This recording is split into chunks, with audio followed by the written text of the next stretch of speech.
m'appelle Alexandre Westphal. Je travaille actuellement ici aux finitions sur un projet de documentaire sur l'écrivain américain Percival Everett. Et je travaille par ailleurs beaucoup comme monteur, à la fois sur des fictions et sur des documentaires destinés au cinéma ou à la télévision.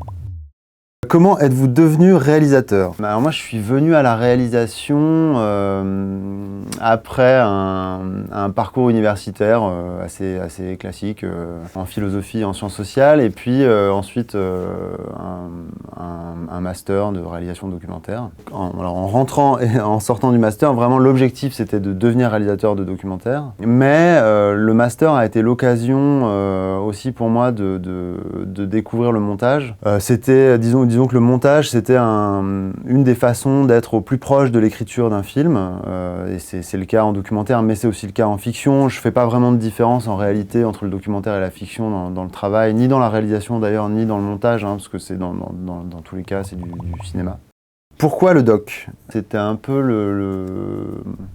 le produit d'une formation, c'était un peu le résultat d'une formation universitaire qui était un peu tournée vers les sciences sociales et donc vers l'idée qu'il y a des choses à décrire, à raconter. Voilà. L'idée c'est au maximum de raconter des histoires avec les outils du cinéma et de pitcher votre projet. C'est un film sur le travail de l'écrivain américain Percival Everett, qui est un écrivain qui a beaucoup écrit, qui écrit beaucoup, toujours, qui était un écrivain américain qui réside à Los Angeles. Et l'idée, c'était de faire un film qui soit à la fois un portrait de lui et de son travail et de sa façon de travailler. Et puis de voir aussi ce que du coup, en tant qu'écrivain, en tant qu'auteur de fiction, il nous raconte de l'Amérique contemporaine. Ce qui m'intéressait beaucoup dans le projet, c'était la façon dont un auteur de fiction nous permet de poser un regard nouveau sur nous et sur la société dans laquelle on vit. Un coup de gueule ou un coup de cœur? Je pourrais passer par un coup de cœur pour parler d'un coup de gueule.